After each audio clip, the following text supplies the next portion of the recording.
Productive Pastor 25, scheduling for 80%.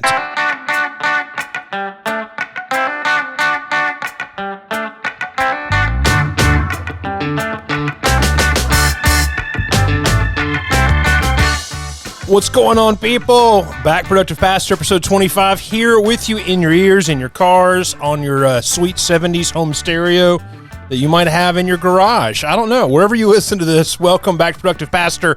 You can find the show notes for this episode at revchadbrooks.com/PPP/025. And we're here to talk about scheduling for 80%. I've talked about this a little bit in some other places, but decided it's time to get a full-blown episode in on the 80 and why I just love that as a time.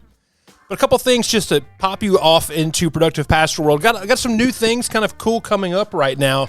First is this. I've got a new free email course. It's called the 515. So what do you do when ministry seems to be just overwhelming, when work seems to be overwhelming, when your schedule seems to be just overpacked? This is a 5-day email course, so it goes straight into your email inbox. And every day it gives you 15 minutes of intentional exercise towards building a more focused schedule. Like I said, 100% free. You can find the link to this in the show notes, but the 515 is brand new. Been working on it the last few weeks. Next thing is this. I've got some time in my fall schedule, and I love to work one-on-one with people. You know, we've been talking lately with all the calls about personal ministry discernment. I'm doing some vision casting stuff, helping folks sort out schedules, those sorts of things. If you ever want to spend a season of time thinking about some specific parts of your ministry that are part of our kind of core Productive Pastor conversations of personal productivity and organization, preaching, sermon prep, strategic leadership, or systems thinking, you can find the link inside of the show notes to just get on and get a 30-minute exploratory call if this is something you're interested in. I've got a couple of slots left in my fall schedule and would love to spend that time with you. The last thing is this. We just wrapped up in a month of emails focusing on personal leadership on the Productive Pastor email that comes out every Tuesday normally. And we're going to move in on this idea of like the day-to-day work that we do. So we're going to talk about planning, journaling, time tracking more this month over on the emails. So if you get those emails already on Monday or Tuesday normally, just hold tight. You're cool. You will get the next batch in. If you don't get those emails and you're already thinking, hey, Chad, I want to sign up for the 515, it'll subscribe you to those normal Tuesday emails automatically as well. A little insider baseball there. So you'll get both of them. So don't worry. If you don't get either of those and the 515 doesn't sound interesting to you, but the rest of it does, go sign up. The link's in the show notes, revchadbrooks.com/PPP025. Email over the last few months is where I tend to get more direct and tactical with things. And so just a handful of things that are new in Productive Pastoral world just to put in front of your lap. But let's get on with it. Let's talk about why I think 80% is the perfect number to think about when you are planning your schedule. So first, just think about time. Like, what's your relationship to time? But more so, how long does it take for you to do things? Like, in the perfect world, how much is on your to-do list? How long does your work week last? How much are you usually working? How do we start to figure these things out? Because I know for a lot of stuff I do now, I can tell you exactly how much time that's going to take me. There's also some things that are still pretty new to me, and I can't tell you exactly how long that's going to take.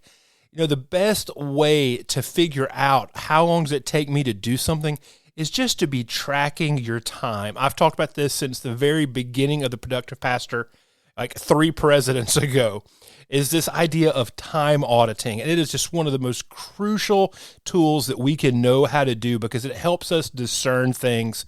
If we're looking for something good, if we're looking for something funky, if we're trying to learn anything about our work patterns, I always tell folks, keep a time audit. Do it for a couple of weeks to just get the idea of how much time you spend doing something. Because of this, we normally overestimate what it takes for us to do things. And learning how long it takes for you to do something is essential to not being scattered and worried about having too much on your plate. And I'm also assuming here that you sit down and plan your week out. Because, friends, that is one of the big, huge secrets right there. If you're not planning your week out before you get into your week, it is very easy to be over full. So your relationship with time so much is predetermined by how well you can estimate what it will take for you to do things. Because that's the thing. If 80% is the magic number and you don't know what your 100% is, you'll end up probably working 120% of what you have in your gas tank. So do you see the problems right there?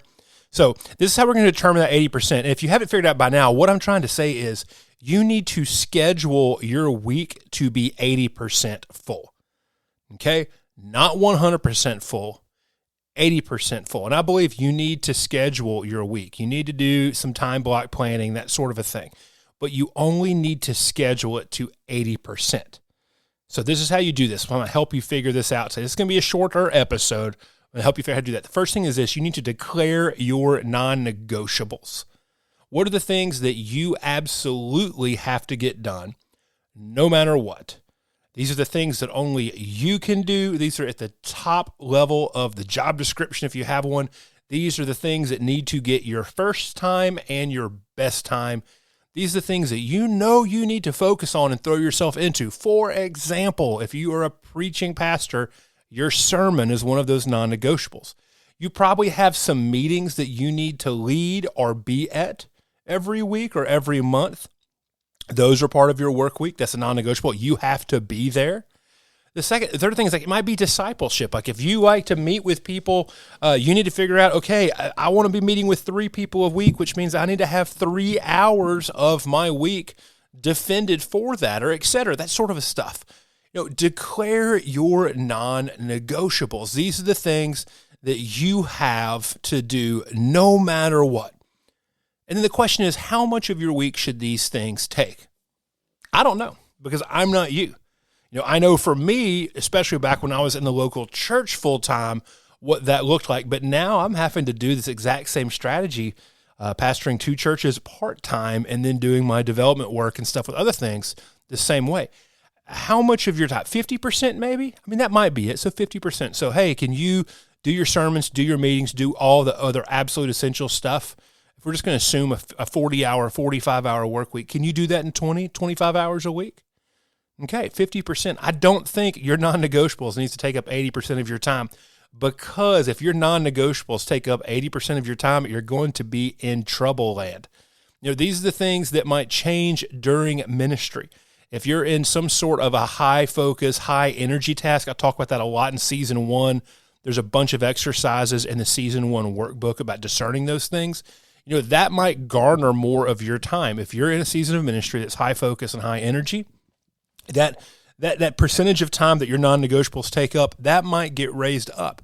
You might be in a season of ministry where things are really chill and really relaxed, and your non-negotiables can take like 30% of your time up. A lot of this is also going to be with congregational culture, but think about this. Declare your non-negotiables, the stuff that absolutely has to happen, needs to happen, and absolutely needs to be done at your best. So that's first step, declare your non-negotiables. The second thing is this, your necessary time. This is where that stuff filters out. Like, what else are you doing? Like, what are the things you're working on right now that are maybe not necessarily that weekly non-negotiable thing? They're short-term projects, long-term projects. I'm United Methodist. This is charge conference season. I've been working on charge conference paperwork. That takes a few weeks to get done. It's out of the way. Ministry is going to shape and shift every season. Think back to that episode on quarters from season 1. How much time should these necessary tasks take in your schedule? Or maybe think about what are these tasks? Because it's fluid. In general, I would drop something into this realm if it can be done in the space of 2 or 3 weeks. It needs to be done, but it's not an emergency and doesn't necessarily have to be done right now. Now, in a dream world, if you think about your non-negotiables and your necessary tasks, this is where I think that this should be 80% of your work week. Okay, and this is why I'm telling you this. Non-negotiables are going to be projects and systems. So even discipleship is a system. You're taking somebody through something, you're spending intentional time, their staff meetings, their sermon preparation, all that sort of thing. That should fit into 80% of your schedule. Okay, and so then your margin time should equal out to 20%. That's if you're working a 5-day work week, that is equal to 1 work day. And this is what I'm saying. Don't move over all your meetings into there. If you're in a church culture where you still need to go visit people, that sort of stuff, don't move your visiting time into this. You need to keep 20% of your schedule open every single week, because this is for the necessary adaptation and response that is part of ministry. And this is why I tell folks to schedule to 80%, because 9 times out of 10, we don't have an awareness of how long it takes for us to do something, and we don't have the personal management in place to where we end up working 110% before the adaptation and response. I think back to a church I was at, that when we would have a funeral, which was at least once a week or so, it would throw the entire church staff off for at least a day, if not a day and a half. That's the response part of things. So that 20% time you are scheduling needs to be open, blank on your calendar when you plan it out every week. And it might be in different times. And here's the thing. If you're saying, Chad, there's no earthly way I can do that, go back to your schedule. The 5:15 email I'm announcing is literally how to do this. What is going on that you don't need to be doing? What is going on that's driving you to exhaustion, that's driving you to frustration, that's making you unhappy in ministry, not having time with your family, your friends, your kids, that sort of thing, that just makes you kind of barky at staff or whatever? Because that's what's going on, is you're filling your schedule with way too much, and you're still having to adapt and respond, because that's part of ministry. So if this seems off or impossible, what I want to ask you to do is this: to push into the idea of why you were doing what you were doing. I would encourage you, go grab that timesheet. I'm going to put a link to it in the show notes. Do a really serious time audit and see what is truly taking up all your time. And what you might find out is it's either a church culture or a pastor culture that's highly reactive and depends on the events of each day to build out your work strategy, what that's looking like. But if you're fighting me on this right now, I'm going to ask you this question: how well is it working? Do you like sitting in chaos? That's one realm. The second realm is this, and this is where I have found myself at seasons before. You might just be wasting a lot of time. It's easy to zone out. It's easy just to blow off a lot of things, just sit on YouTube or something like that, especially if you're working in a church office where you're really just by yourself, maybe you and a part-time secretary. There's a lot of time to just kind of waste time. And if that's happening, I would encourage you to do a time audit to understand where that's happening, but also to begin thinking about what energizes you in ministry, what you were good at, and where you've been at your most fulfilled and most helpful in your leadership. And is there a way to build that more of that into your focus schedule? Or you might just be overwhelmed and legitimately overwhelmed with stuff that's going on. And I would suggest, drilling down into a strategic plan for your own personal ministry. I've got an episode about that from earlier this summer. I'll link to it in the show notes, where I did that process for me as I was stepping into this new space. But scheduling your week for 80% will help you breathe better. It will help you lead better, and it will keep your soul at peace as you are in this most important job that's out there. Because people need you. It's kind of weird to think that, we have a job where people need us. Today I got to drive out and sit down with some folks and answer questions and talk about some stuff and just dig into the soul. And I'll be honest with you, over the pandemic, a lot of that kind of stuff didn't happen. And I told them as I was leaving, I said, this is my favorite part of the job. But I could not have done that if I did not have the necessary space that was going on.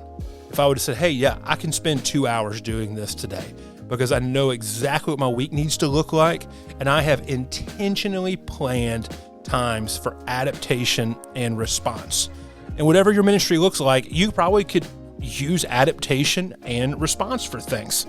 So, schedule to 80%. Would love to hear from you about what you think about this. Questions, comments, critiques, all of that. Come hang out with us, the Productive Pastor community on Facebook, on the thread for this episode. We'll be there. We can hang out, talk, do whatever you want to. But thanks so much for coming in, for listening, wherever that might be. I'm Chad, and I will see you back on the next episode.